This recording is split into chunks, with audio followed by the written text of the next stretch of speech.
Turakwakiriye wowe wateye intambwe ukaza kwigira hano kuri Electro Power Academy.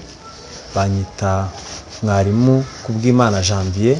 Tukaba tugiye gufatikanya mu gukosora ikizamini cyakozwe mu mwaka wa 2023-24 cy'imibare.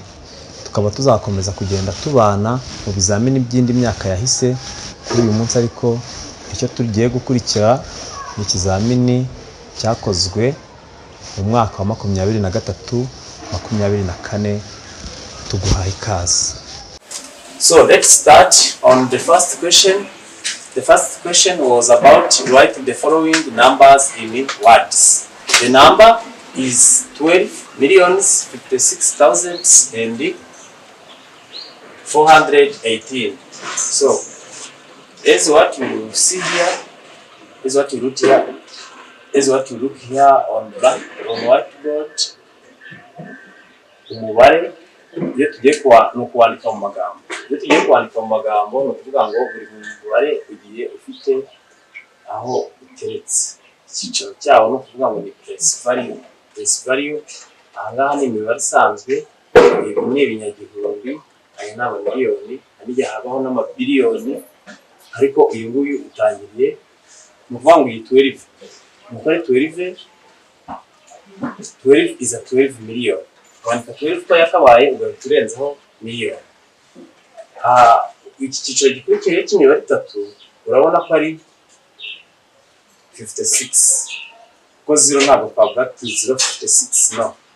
0 ntabwo tuvuga, kuko 56,418. So ni ukuvuga ngo rero uyu mubare wacu is 12,056,418.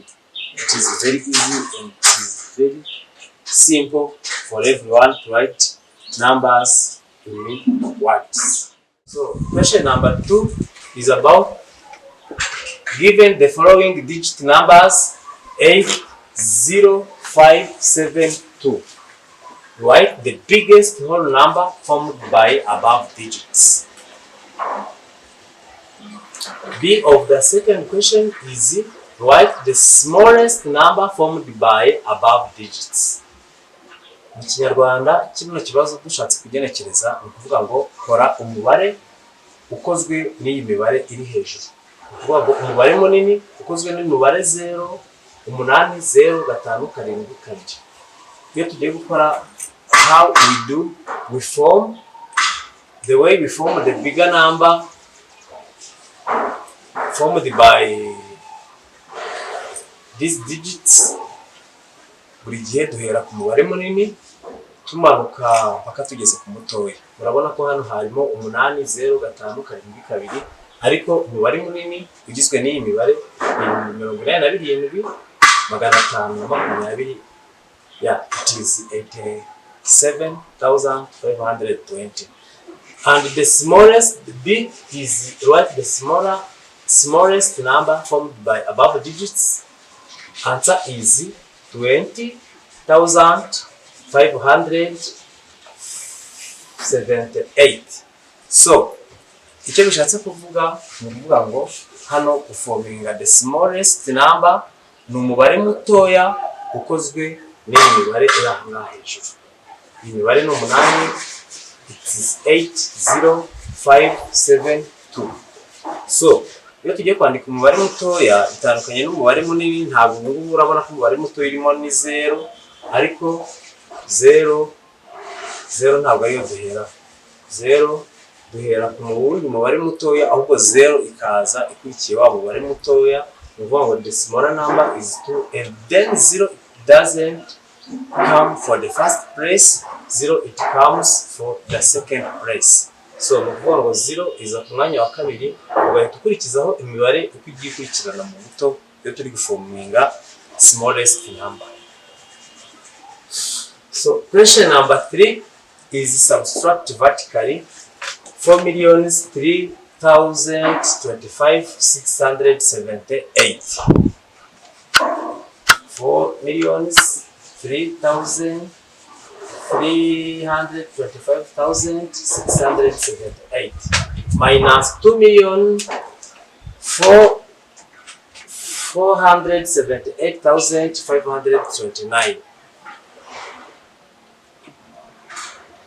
Subtract no gukuramo muvuga ngo tugiye gufata umubare mutoya vertically.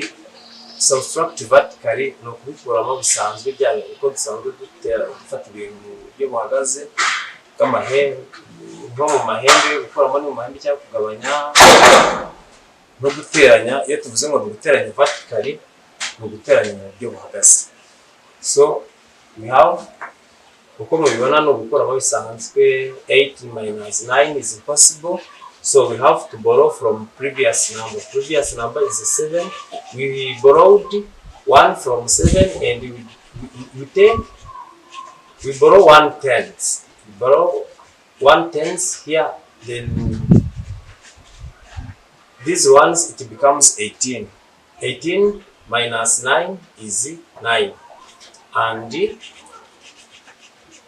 here the remaining number, the next number is 6. Hano twari twakuyemo muri karindwi twari twakuyemo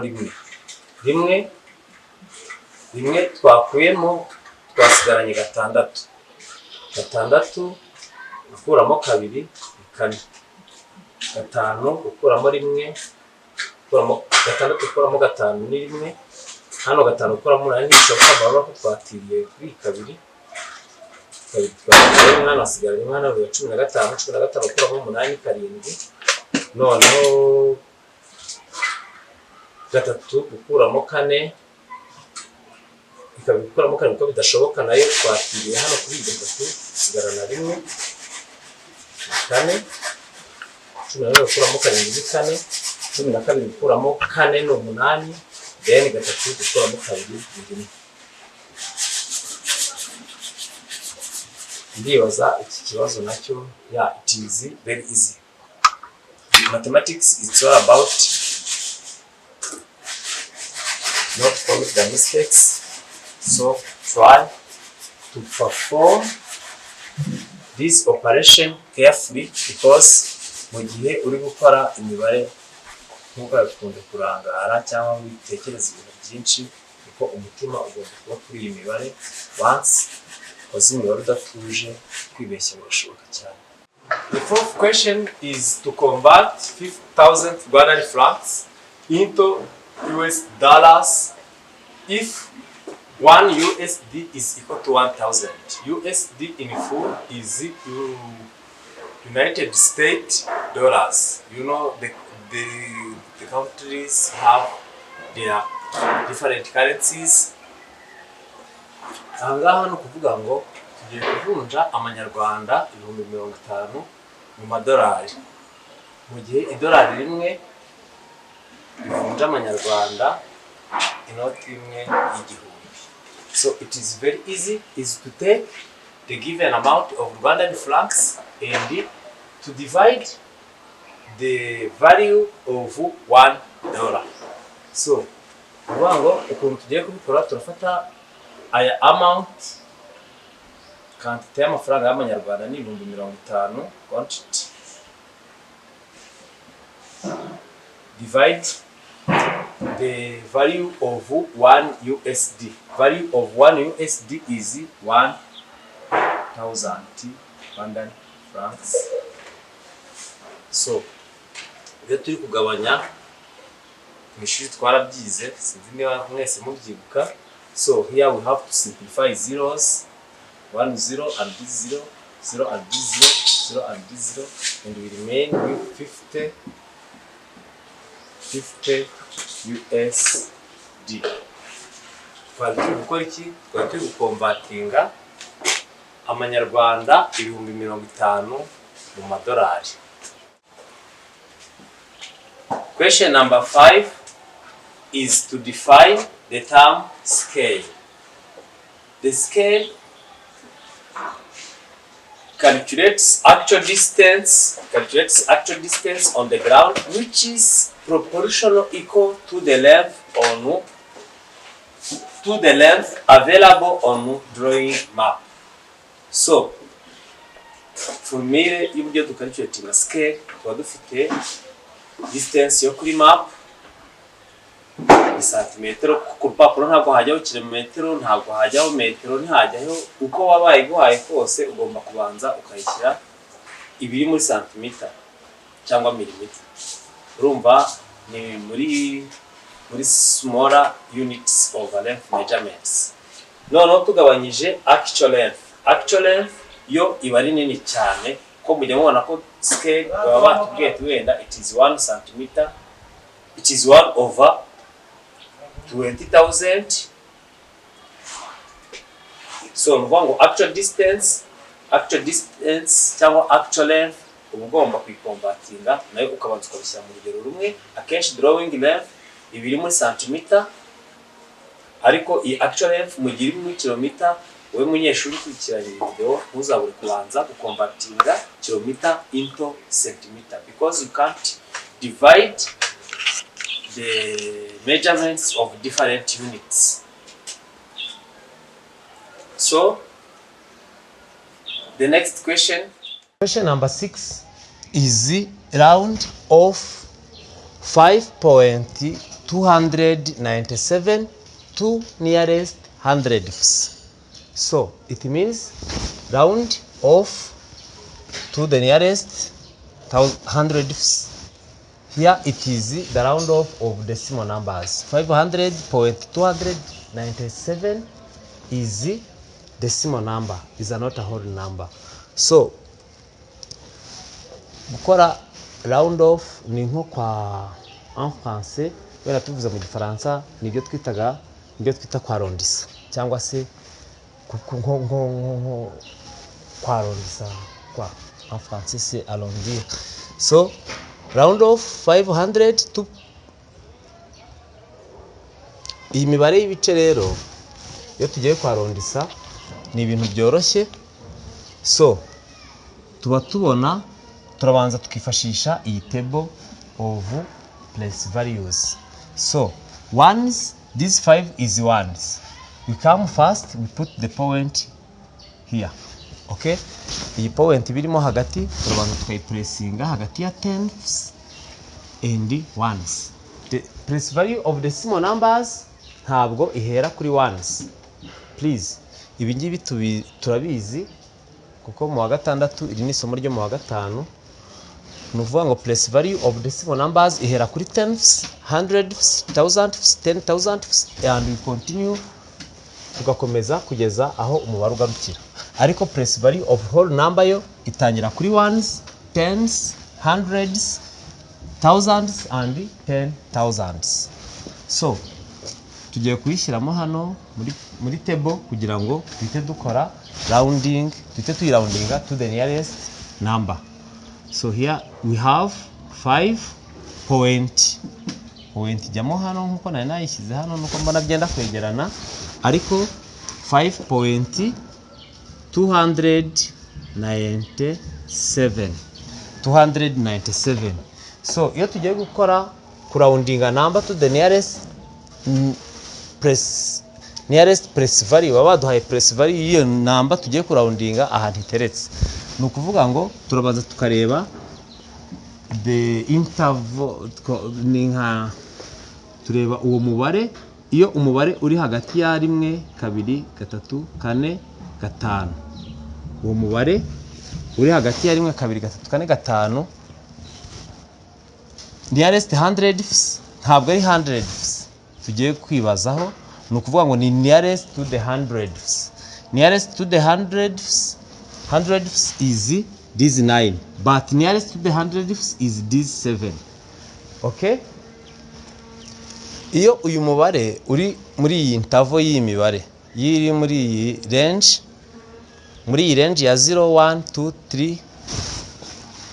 2 3 4 0 1 2 3 4, ni ukuvuga ngo iyo mibare, uwo mubare tuwugira 0, ariko kuwanjirije ya place value baduhereje 100 ntagire ikintu gihindukaho. Iyo uwo mubare uri muri range ya 5 6 7 8 and 9. Iyo uri muri iyi range ya 6 5 6 7 8 and 9, uwo mubare uhita uba 0 of course. Kuva kuri iyo press value baguhaye uba 0, ariko kuri umubare uteretse kuri iyi press value baguhaye uhita witeranyaho rimwe. Ni ukuvuga ngo tugiye gufata iyi 9 tuyiteranyaho rimwe ibe 10. Kubera yuko nta mibare ibiri yakandikirwa icyarimwe, turandika 0, then uyu mubare ubanjirije 9 aba ariho duteranyaho 1. Ni ukuvuga ngo 1 yakabaye yagiye kuri wenda iyi 9 yiza kuba ari nka 7 byari guhita biba 8, yiza kuba yari nka 3 byari kuba 4.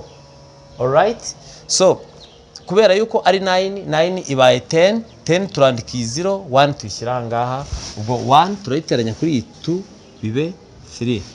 So it means that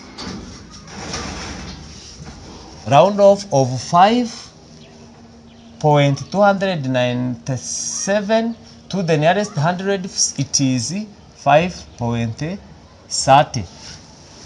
Is 5.30, but 0 after the point, it has not any value. So ni ukuvuga ngo igisubizo cyacu ni 5.3 kuko 0 iri inyuma y'akadomo y'akitso cyangwa se akadomo nta kintu ibivuze. Question number 7 is to use the following signs. This is greater than, no, this is less than, this is greater than, this is equal, to compare the following. It is 1/6 compared to 0.32. Iyo tugiye comparinga imibare itandukanye, hano urabona dufitemo fraction tukagiramo na decimal number. So ikintu dufite gukora no kubanza gukonvertinga iyi fraction into decimal number. Nta bundi buryo, nta technique dukoresha hambaye, no gufata gatandatu, iyi gatandatu tukayigabanya na rimwe. Urabona uburyo nayigabanyije gatandatu kugabanya rimwe ntibyo ntibishoboka. Nta umubare mutoya twakuba na gatandatu bikegera rimwe ni 0 twayikuye na gatandatu biba 0. So subtract 0 from 1 is 1, duhita dushyiraho 0. So I have get this number 0.16 or 166. Ubwo tugiye comparinga, iyo tumaze converting fraction into decimal numbers, duhita comparinga na ya decimal number yindi. Ni ukuvuga ngo ni 0.16 compared to 0.32. Ni ukuvuga ngo tugiye gukoresha sign imeze uku, tukoresheje less than kubera ko 0.16 is less than to 0.32. Question number 8 is to work out 15 arrays plus 20 centi arrays. Ni ukuvuga ngo izi ni ingero z'ubutaka, ntabwo ari ingero z'uburebure. Ni ukuvuga ngo arrays hari uburyo zigiye zingana n'iz'ubutaka. Iyo tugiye kubiteranya twifashisha table ya land measurements. Hano ni ukuvuga ngo ni ingero 3 zonyine. Turahera kuri meter squared ingana na centi arrays. Tuzi yuko kubera yuko ari squared, ubwo ngubwo iyi ngiyi bigenda birutanaho ijana, niyo mpamvu twongera tukashyiramo column rows ebyiri. Hano naho tugakomeza kuri decameter squared. Iyi ngiyi ni ukuvuga ngo iyi ngiyi ingana na arrays, ingana na are, then hectometer naho turahita tugabanyamo kabiri kubera ko zigiye zirutanaho ijana. Iyi ngiyi hectometer squared yo ingana na hectares. Hectares imwe ingana na hectometer squared. Ibi ngibi dusanzwe tubizi. Ushatse kwirofera kuri isomo wasubira muri P4 kuri area measurements. Hano dufite 15 arrays. Iyo tugiye kwandika iyi 15 muri table, turaza tugafata iyi 15 tukayishyira kuri iyi 5. Iyi 5 ibitangiye umubare tuyandika to the right of the to the right of the measurement of the unit in the table. Ubwo nuvuga ngo iyi 5 turayandika nga to the right side, then 1 tuyandike hano. Izi ni arrays zigomba kuba zingana, babitubajije muri uyu rugero, babajije niba bingana na sante arrays zingahe. No kuvuga ngo sante arrays dufite ni 20. Iyi 0 nayo turayandika to the right side, then 20 tuyishyire hano. Ariko nkuko tubizi iyo tugiye guteranya unit measurements zarizo zose ntabwo twateranya ingero zifite units zitandukanye. No kuvuga ngo zose tubanza kuzishyira muri unit imwe, ikiza no kuzishyira muri unit baba babajijemo. Kuvuga ngo niba ari 15 arrays guteranyaho 20 arrays, ubu nuvuga ngo 20 cent arrays tugomba zose kubanza kuzishyira muri cent arrays. Cent arrays turongeraho 2 zeros, ni ibintu byoroshye, then duteranye umubare wacu. Uvuga ngo these are 0, these are 2, this is 5, this is 1. So it means that 15 arrays plus 20 cent arrays, it is equal to 1520 cent arrays. Question number 9 is to convert 0.95 into fraction and simplify the answer completely. So ikibazo kiravuga ati no guhindura uyu mubare uri wanditse mu buryo bw'ibice tukawugira umugabane. Uburyo tukoramo umugabane biroroshye, no gufata iyi 0.95 tukagabanyaho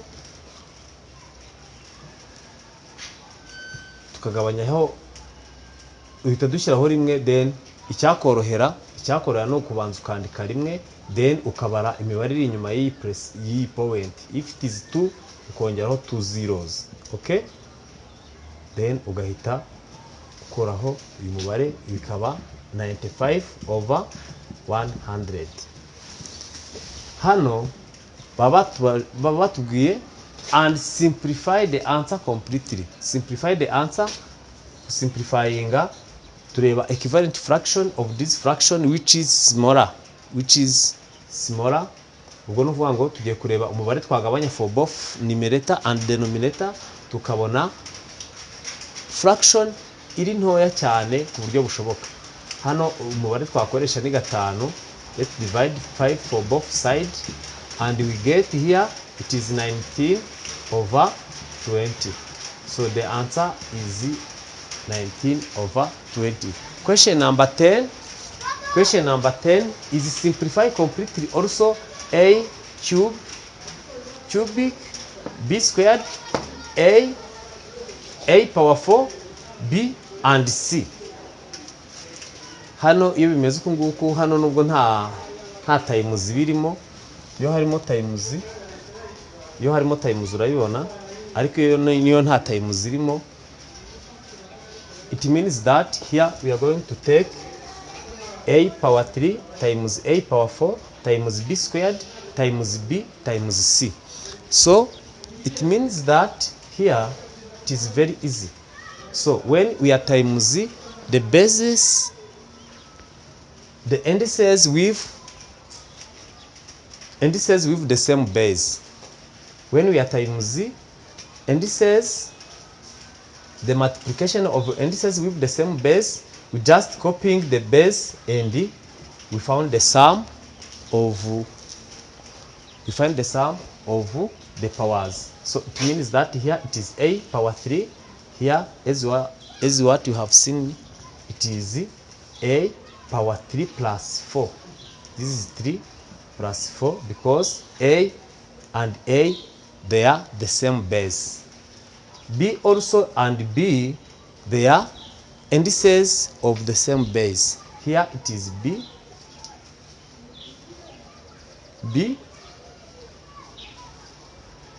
this is B,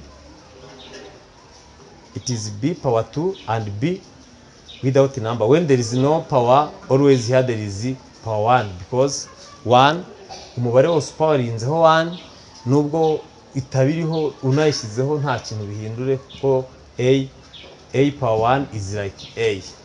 Okay, ni ukuvuga ngo uyu mubare ni a turafata base tuyandike, then duteranya amapowers ya a. 3 and 4 is a power 3 plus 4, and b power 2 plus 1, and c. Okay, ariko hagati hagiye harimo za times. Ubwo nuvuga ngo kuza kubyegeranya niko kubisimplifyinga, turaza kubona yuko the final answer is this a. Gatatu guteranyaho 4 ni 7, kabiri guteranyaho 1 is 3. Ni ukuvuga ngo aya mapowers tugenda tuyateranya iyo base ari zimwe. Ni ukuvuga ngo kabiri power 3 times 2 power 5. It's an example. Ibi ngibi ntawe yabitaniye no kuba wavuga ngo ni 2 power 3 times 2 power 5. ntawe bitaniye no kuba wavuga ngo ni 2 power 8, kubera yuko they are the same, they have the same base. Iyo base ari zimwe uhita uteranya ama powers. So question number 11 is to find the missing two fractions in the sequence. In the following sequence, you have the sequence of 1/3. So the next is 1/6. Next to this is 1/12. Uburyo ahangaha kuba gukurikiranya iyi mibare, uruhererekane rw'imibare, no kuvuga ngo dufite 1 kuri 3, 1 kuri 6, 1 kuri 12. Nkuko tubizi dufite, we have two progressions, sequence patterns. We have geometrical and the arithmetic progression. Tuba dufite ukuntu imibare igenda izamuka. Iyo ari arithmetic, hari igihe tuba dufite 3, 5, 7, 9. Urabona ko iyi ngiyi turi kugenda duteranyaho 2, 2, 2. Ariko mu gihe dufite 3, 6, 12, 24, ubwo urabona ko umubare ushaka gukurikiraho 48, nyuma 48 tukagira 96. Gusa noneho hano biri kugenda biza iyi progression is geometric progression. This geometric progression ahangaha ntabwo ari uguteranya cyangwa gukuramo, ahubwo no gukuba. Turi kugenda dukuba ama denominator uko ubibona. Denominator ikugenda yikuba na 2, 3 ikubye na 2, hano ikubye na 2 biba 6, 6 ikubye na 2 biba 12, 12 ugiye kwikuba na 2. Tubone fraction ifite denominator of 1/24. Next to 24 we are going to have 1/48. Bari babajije find the two missing fractions in the sequence. So answer ndumva nuko bikorwa. Nawe uri kureba iyi video nuko urajya ubikora. Iyo ari arithmetic no guteranya cyangwa gukuramo, yaba ari geometric uhita ubireba. Imibare ni ibintu byigaragaza. Niba ari 3, 6, 12, 24, bashaka no gukoresha undi mubare wenda ukujya na 5 bakayigira 1/5, 1/10, okay, 1/15. Ukabona yuko umubare ukugenda witeranyaho 5. So question number 13 is to choose one letter which corresponds with correct definition of term probability. Letter A, the definition of letter A explains that probability is the chance that an event will less likely happen. Number 2, or number B, letter B, probability is the chance, I forgot here to write the chance, is the chance that something will happen. Is the chance, probability is the chance that something will happen. Number C, probability means that an event will not happen. So the real definition is this B, because let's see, likely happen. No, ni ukuvuga ngo amahirwe amahirwe twese turayazi, amahitamo kuvuga ngo wenda birashoboka cyangwa ntibishoboka, probability ni ibintu byo kuvuga ngo ibintu birashoboka cyangwa ntibishoboka, ariko akenshi probability ni amahitamo, akenshi amahitamo, probability is the chance that something will happen. This B is your definition. Probability is the chance that something will happen. So question number 14 is about to add this 50 kilogram with 23 hectogram. So 50 kilogram, this is the capacity measurements. Ibiro 50 guteranyaho hectogram 23 ese bingana decigram zingahe? The operation of this capacity measurements, the trick is to arrange these numbers in the table. So the largest, the smaller number is written in the column of the unit. So you see what you see here. Icyo dufite ahangaha ni ukuvuga ngo dufite 50 kilogram. 50 kilogram turandika 0 ahangaha muri column ya kilogram, then 5 ijye hano imbere. Tubanze tubishyire muri decigram. Kubishyira muri decigram bita twongeraho ama zeros paka tugeze muri decigram. So plus 23 hectogram. 23 hectogram is ubwo hectogram, the column of hectogram is this one. Kuko dusanzwe tumenyereye kubyandika muri table, iyi table ni idufasha kumenya uko duteranya izi capacity measurements. Ubwo gatatu tuyandika muri column ya hectogram, ibindi nubwo byaba ari ibihumbi, ibindi biza hano imbere, kiri imbere ni 2. Then nayo turabanza tuyishyire muri decigram kuko ntabwo twateranya ibintu bitari muri the same unit. And then answer, these are 0, these are 0, 0 plus 0 is 0, 0 plus 3 is 3, 0 plus 2 is 2, and 5, let's bring down 5, and the answer is 523,000 decigram. Question number 15 is to complete the following sentence with discrete data or quantitative data. So here we are going to complete this sentence. This sentence twarebye tugiye kuzicompletingamo igisubizo cya nyacyo. Data with numerical value. Data with numerical value is called discrete data. Izi nagwa nk'urugero wenda rwa pi ifite tuziko iyi sign, iyi data buriya ahangaha tuziko ari 2.14. So this data with numerical value is called discrete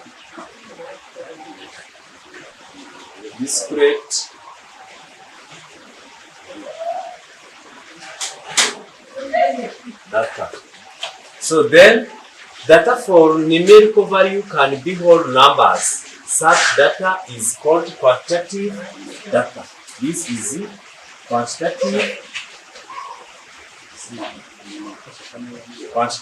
data. Quantitative data. Okay. So question number 16.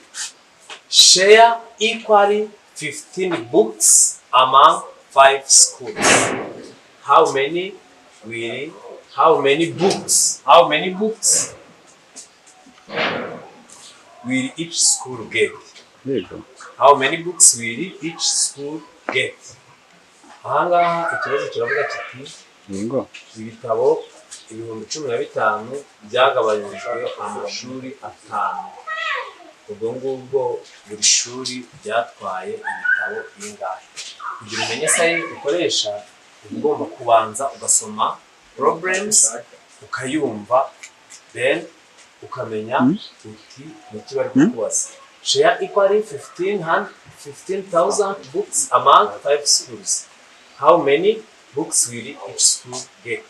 Ubwo n'ubango turafata ibihumbi 15 by'ibitabo, turabyibuka twese ko ari ibitabo, divide amashuri 5, tugabanya amashuri 5 nk'ibisanzwe we know how to divide. Okay? Divide 5. We are going to find the number that is possible times this 3 for equal to 15. 3 times 5 is 15. And let's subtract 15 from 15 and it will remain with 0. Okay?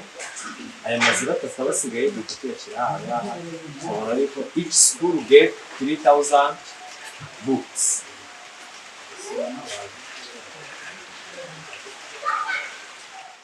Question number 17 is to fill in the missing number of 1, 3 over 4 of 360.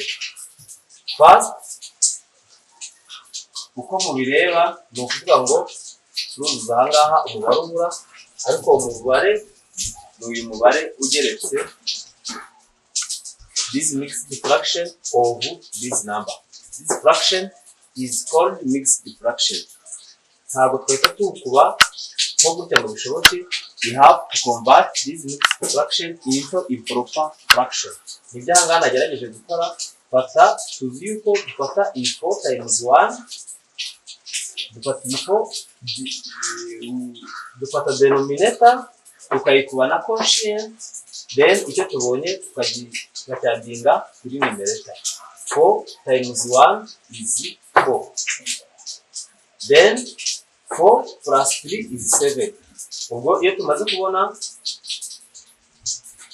iyi 4 tuba tubonye tumaze kuyadinga kuyitayimusinga kuri uyu mubare uri imbere, bihita tuwuteranya kuri numerator. Ni ukuvuga ngo 4 plus 3 is equal to 7.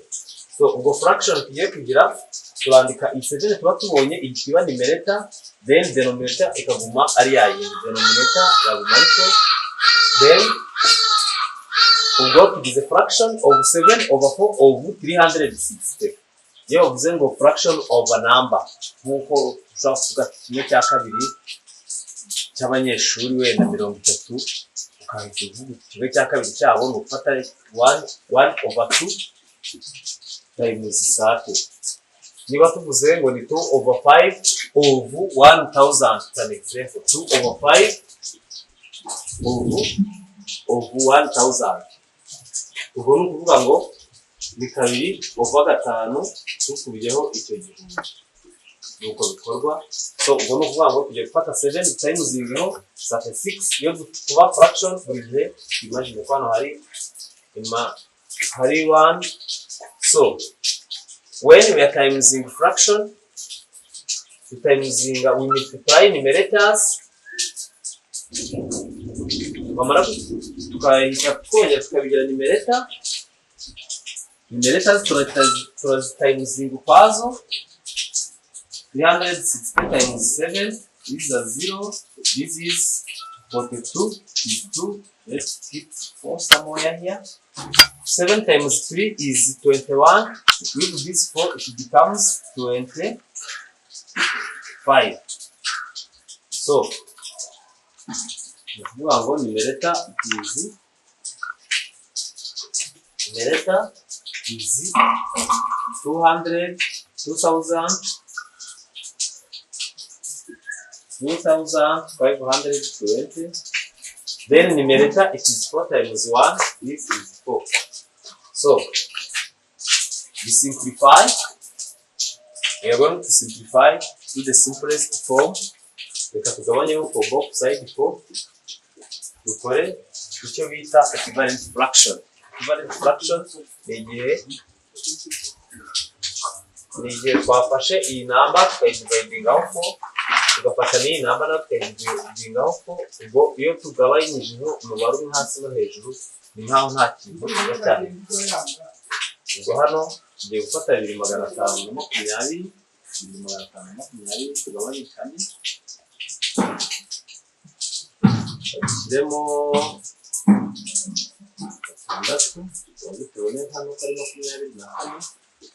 dukuremo dusigarane 1, mbonere 2, dushyiremo 3, ndetse 12.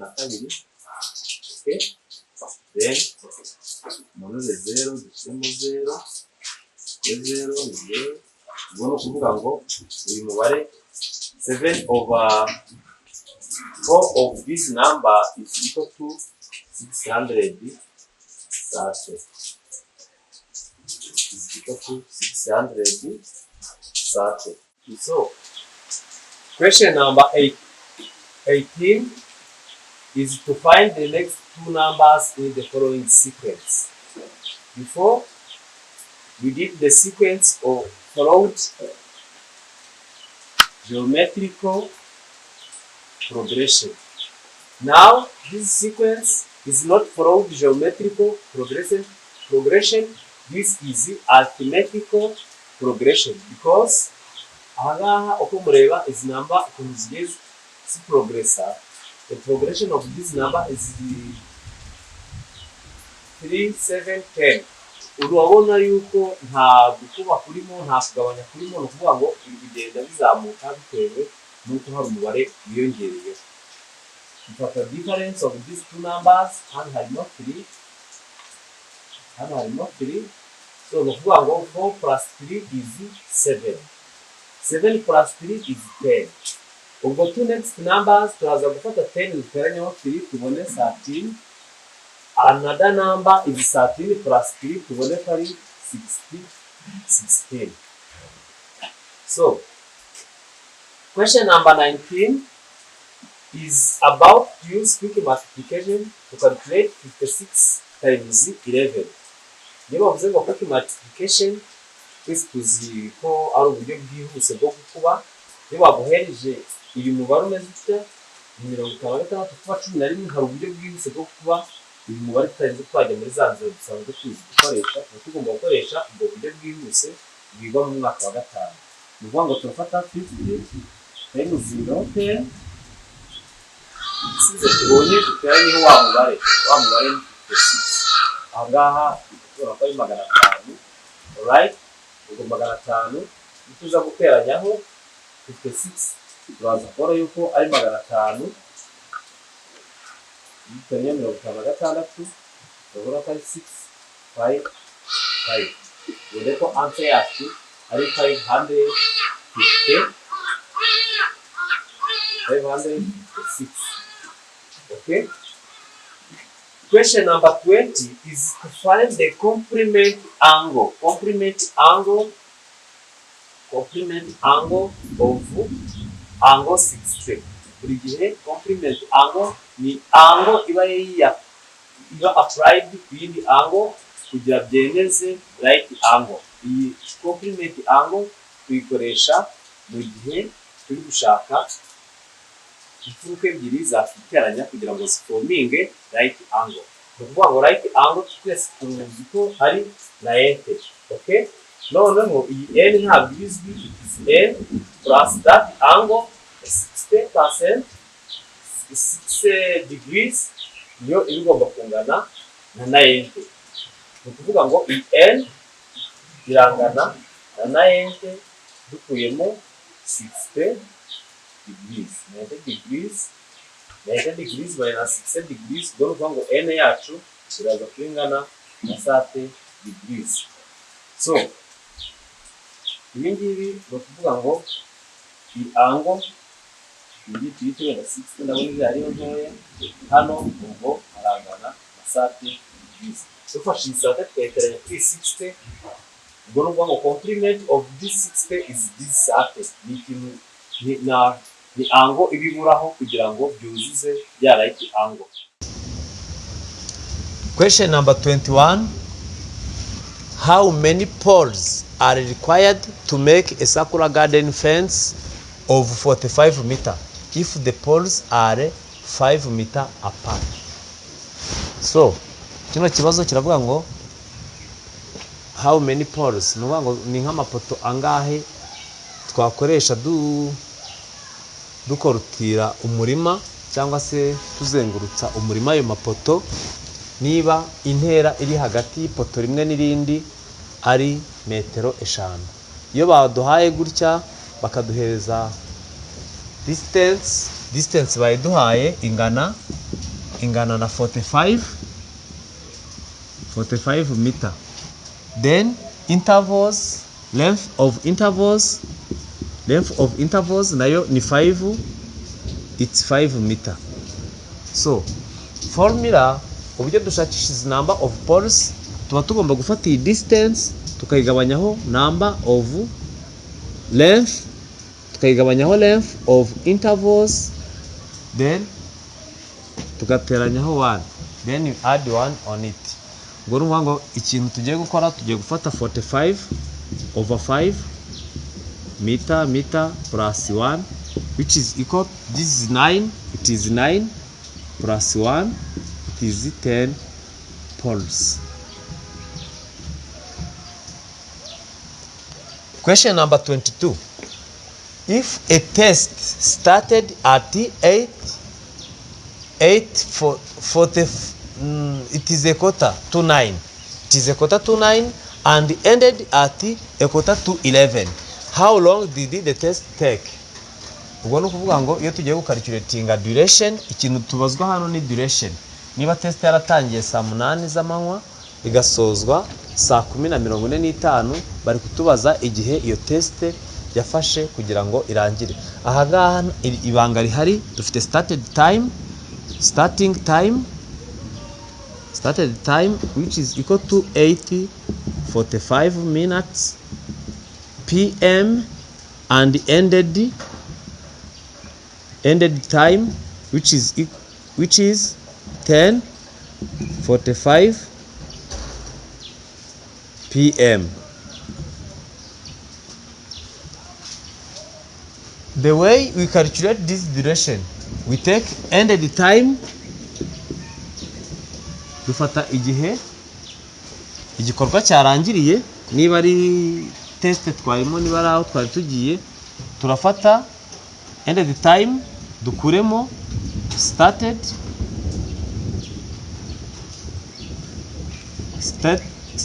time. Ubwo no kuvuga ngo tugiye gufata iyi 10:45 minutes PM dukuremo 8:45 minutes PM. This is, reka tubicalculatingire hano,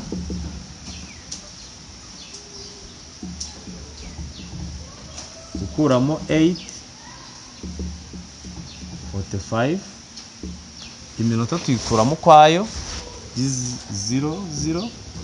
10 minus 8 is 2. So the test, it means that test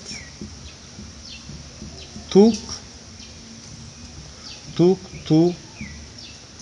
hours.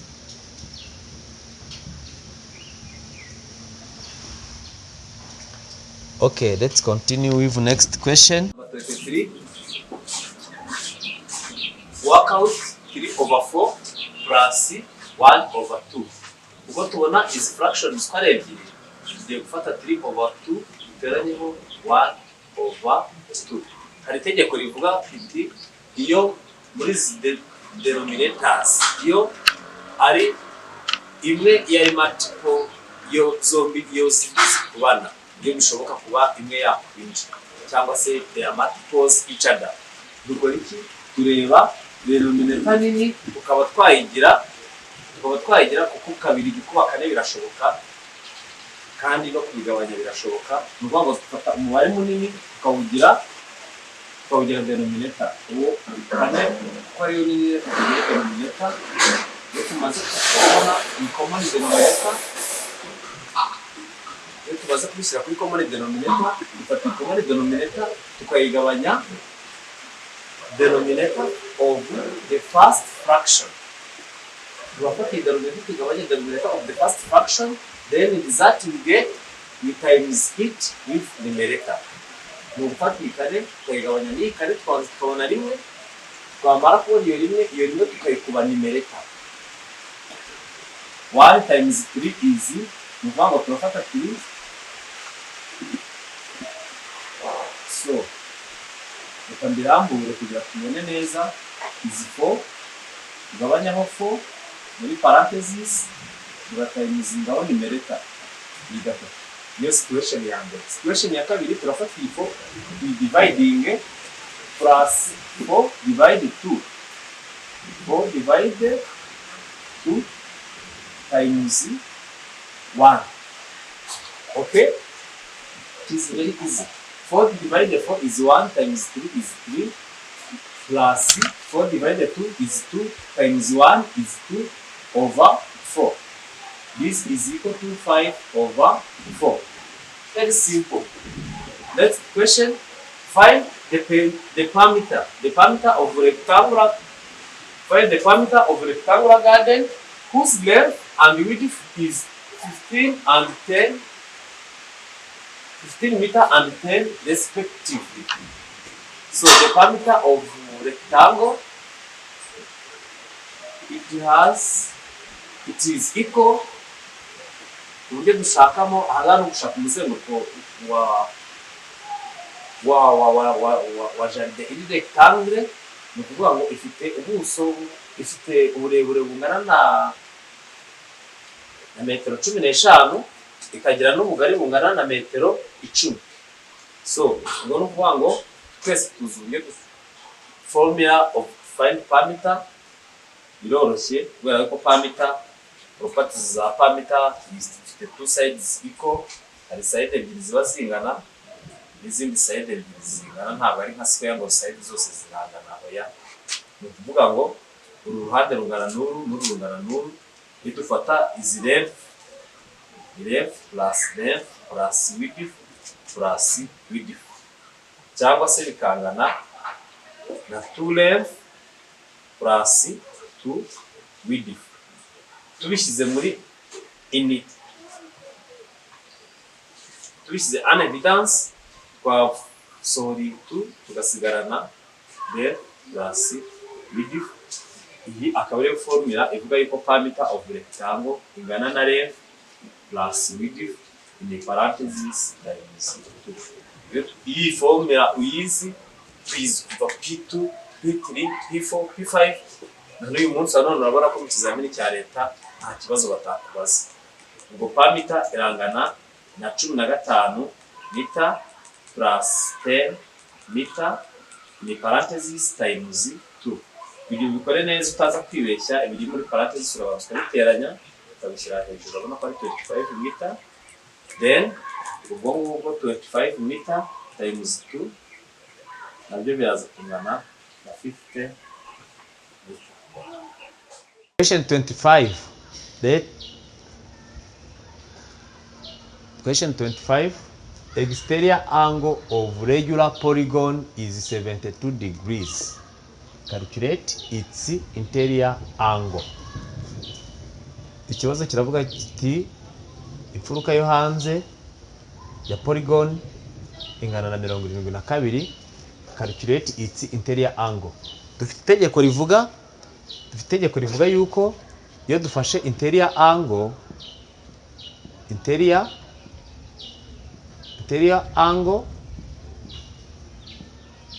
plus exterior angle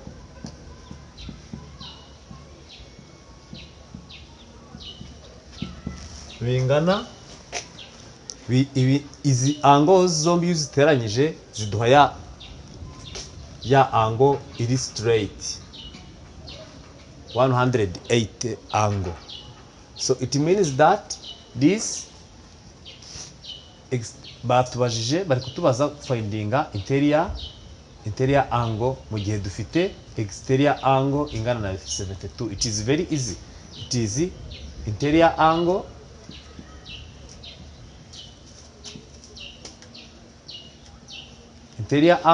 plus 72 ibyo bingana na 180.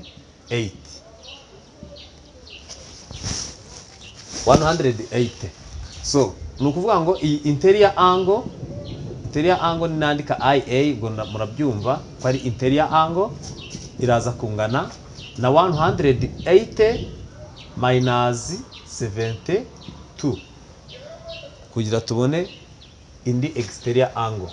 Nukuvuga ngo interior angle iraza kuba ingana, dufate 180 dukuremo 72. 0 minus 2 is impossible. Let's borrow from this 8. Yeah, it is 7, 1. 10 minus 7 is 10 minus 2. 10 minus 2 is 8. 7 minus 7 is 0. And let's bring down 1. Ni ukuvuga ngo interior angle isigaye iraba imeasuringa 180 angle. Okay, let's go to the question number 26. Find the highest common factor of the number 30, 36 and 48. Uburyo dushakamo high common factor. Highest common factor ni umubare mukuru ushobora kugabanya iyi mibare yose icyarimwe. Uwo mubare mukuru dufite sate, hari uburyo tubishakamo, abo twiga nabo barabizi. Uburyo dushaka iyi highest common factor, twifashisha prime numbers. Prime numbers turazizi, ni wa mubare udafite undi mubare wawugabanya except uwo mubare cyangwa se 1. Iyo mibare turahera kuri 2, 3, buriya 2 nta wundi mubare wawugabanya uretse 2 cyangwa 1. 3 nawo nta wundi mubare wawugabanya uretse 3 cyangwa 1. 5 nta wundi mubare wawugabanya uretse 5 cyangwa 1. 7, 11, 13, 17, ya ugakomeza. Prime numbers ziba ari nyinshi. Ubwo izo prime numbers turaza, iyo tugiye gushaka iyi highest common factor, turaza tukareba prime number ntoya ishobora kuba yagabanya umwe muri iyi mibare uko ari 3. Ntabwo ari ukuvuga ngo wayigabanya yose, umubare mutoya wa prime number ntoya ishobora kugabanya umwe muri iyi mibare uko ari 3, cyangwa se wayigabanya byose byaba ari amahire. Sate, ubwo reka twifashishe 2. Sate divided 2 is 15. 36 divided 2 is 18. And 48 divided 2 is 24. Hano kuri iyi column ya kabiri. Iyi column ya kabiri tugiye kureba nabwo another prime number. Ibyo tubonye hano, this quotient twanditse aha kuri iyi column ya kabiri, tugiye kureba nabwo indi prime number that is possible to divide at least one among those 3 numbers. Katwifashishe none 2 kubera ko itagabanya 15, turandukura 15 uko yakabaye. 18 divided 2 is 9. Everyone knows that. Iyi ni mara ya kabiri. 18 divided 2 is 9 and 24 divided 2 is 12. Hano murabona ko tugifite column ya gatatu. Ubu ngubu hano naho tugiye gushaka indi prime number yagabanya iyi mibare uko ari, yagabanya umwe muri iyi ngi uko ari 3. Ushoboka mutoya niwo twifashisha. Prime number ishoboka ntoya ni 2 nabwo. Hano kuko ari 15, 2 kidabanya 15, turandukura 15 uko yakabaye. 9 divided 2 is possible. We are going to rewrite 9 as how it is. Then 12 divided 2 it is 6. Hano prime number tugikoresha ni 2 kubera yuko harimo 6 ishobora kugabanywa na 2. Dukoresha 15, 9, 3. Hano urabona ko muri iyi mibare isigaye nta hantu iyi small prime number yakora. Ubu ngubu tugiye indi prime number ikurikiyeho mu butoya ni iyi 3. Iyi 3 turaza tuyigabanyishe. Iyi mibare yose urabona ko inagabanyika na 3. Hano hari 5, hano hari 3, hano hari 1. Sorry. 15 divided 3 is 5. 9 divided 3 is 3. And 3 divided 3 is 1. Hano biracyashoboka ko twakoresha indi 3. Iyi 3 iraza kuko 3 ntabwo yagabanya 5, turandukura 5 uko imeze. Then 3 divided 3 is 1. Niyi 1 tuyandukure. So another prime number, smaller prime number can divide. Nta wundi mubare wagabanya izi numbers except 5. 5 nayo urabona ko iri muri prime numbers. nta wundi mubare wagabanya gatanu except 5 and 1.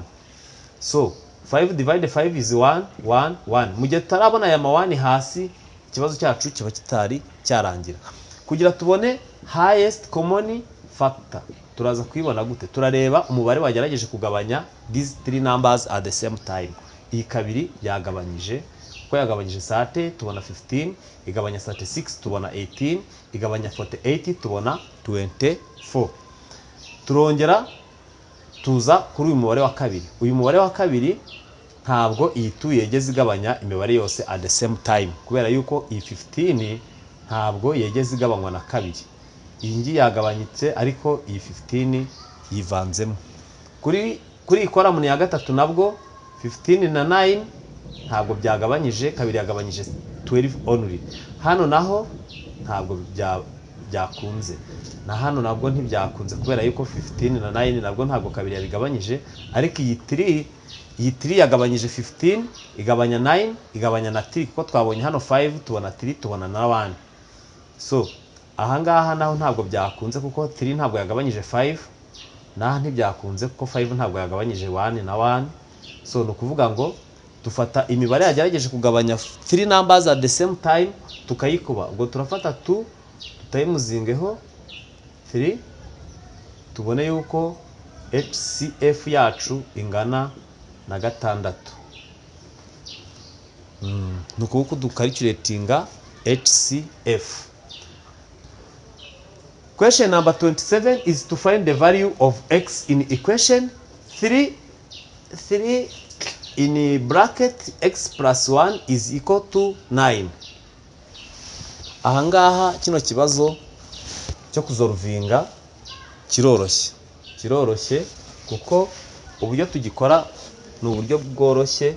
Numara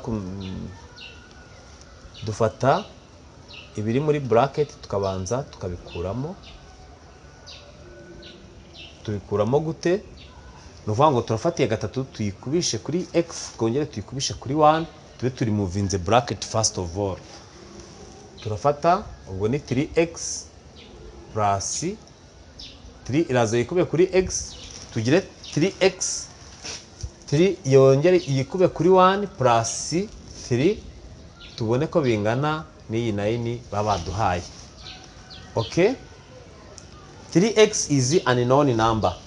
Iyo bigeze ahangaha twegeranya known number ku ruhande rumwe, n'iziri unknown number tuzishyira hamwe, n'iziri unknown tukazishyira hamwe. The x is unknown. 3x is an unknown number. Ni ukuvuga ngo turafata 3x, buri uko uyu mubare uje muri iyi side uba ugomba guhindura sign.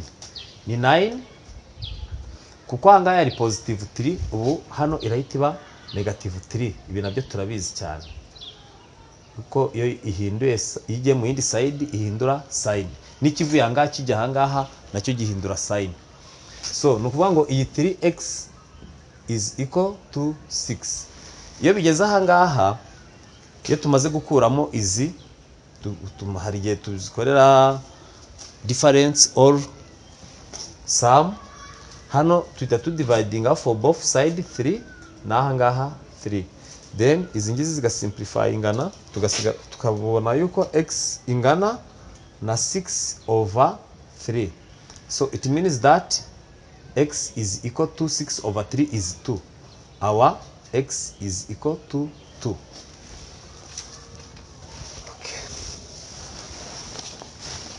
TWABAKOSOREYE Academy. Arakoze mugenzi wacu Janvier kubakosorera iki kizamini cy'imibare ku bana barangiza primaire. Niyo mpamvu hano twifuje kugira gute kubanyurizaho nyine ikizamini ngo murebe ibibazo mwitonze uko bikurikirana. Ubwo rero ikindi kandi nabibutsa yuko ibi bizamini uba wanabisanga kuri NESA, ariyo National Examination and School Inspection Authority, kuri website yabo. Ubwo rero murebe ibi bibazo, wenda abana banyu babanze bagire gute, bajye babanza babikore mbere yo kugira gute, mbere yo kureba ibisubizo, nibyo byabafasha. Icyo gihe bagereranya ibisubizo mwarimu bamaze gukosora, ndetse bakabasha kugira gute bikabasha gupima kureba ibyo bashoboye. Enjoy rero yo kureba iki, yo kureba bino bibazo uko bikurikirana.